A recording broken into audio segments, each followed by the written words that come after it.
कौरव। उन्होंने छल से युद्ध जीतने के लिए एक रणनीति बनाई। उनकी योजना थी कि वो अर्जुन को युद्ध में उलझाकर चारों भाइयों से दूर ले जाएंगे और फिर युधिष्ठिर को बंदी बनाकर युद्ध जीत लेंगे। अब युद्ध वाले दिन कौरव सेना की एक टुकड़ी अर्जुन से युद्ध करते हुए उन्हें रणभूमि से दूर ले गई। वहीं गुरु द्रोणाचार्य ने युधिष्ठिर को बंदी बनाने के लिए चक्रव्यूह की रचना की, जबकि पांडवों में सिर्फ अर्जुन को पता था कि चक्रव्यूह को कैसे तोड़ना है।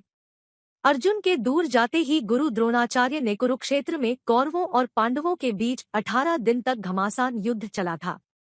एक ओर धर्म के लिए लड़ने वाले पांडव थे, तो दूसरी ओर छल कपट और धोखा देने में माहिर पांडवों को ललकारते हुए कहा कि या तो युद्ध लड़ो या फिर हार मान लो। युद्ध के नियम के अनुसार युद्ध लड़ना जरूरी था।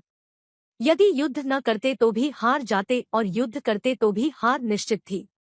अब धर्मराज युधिष्ठिर को कुछ सूझू सी समय धर्मराज युधिष्ठिर के सामने एक युवक खड़ा हुआ और कहा, काकाश्री, मुझे चक्रव्यूह को तोड़ने और युद्ध करने का आशीर्वाद दीजिए। यह युवक कोई और नहीं बल्कि अर्जुन का पुत्र अभिमन्यु था।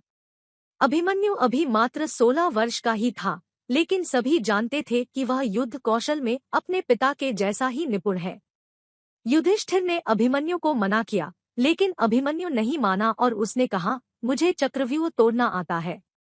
जब मैं अपनी माँ के गर्भ में था तो पिता ने माँ को चक्रव्यूह तोड़ने का तरीका बताया था। बस तभी मैंने इसे सीख लिया था।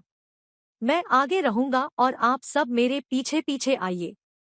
हार मानकर युधिष्ठिर ने अभिमन्यु की बात मान ली और सभी युद्ध के लिए तैयार हो गए। सबसे आगे अभिमन्यु था और बाकी सब उसके पीछे। अभिमन्यु को रणक्षेत्र में देखकर कौरव मजाक उड़ाने लगे कि यह छोटा बालक क्या युद्ध करेगा, लेकिन जब उन्होंने अभिमन्यु के युद्ध कौशल को देखा तो उनके पसीने छूट गए। आगे बढ़ते हुए अभिमन्यु ने दुर्योधन के पुत्र लक्ष्मण का मार गिराया और चक्रव्यूह में प्रवेश कर गया। उसके चक्रव्यूह में प्रवेश करते ही सिंधु के राजा जयद्रथ ने चक्रव्यूह का द्वार बंद कर दिया ताकि चारों भाई चक्रव्यूह में प्रवेश न कर पाएं। अभिमन्यु आगे बढ़ता जा रहा था। उसने एक एक करके सभी योद्धाओं का हरा दिया, जिनमें स्वयं दुर्योधन, कर्ण और गुरु द्रोण भी शामिल थे। किसी को कोई उपाय समझ नहीं आ रहा था।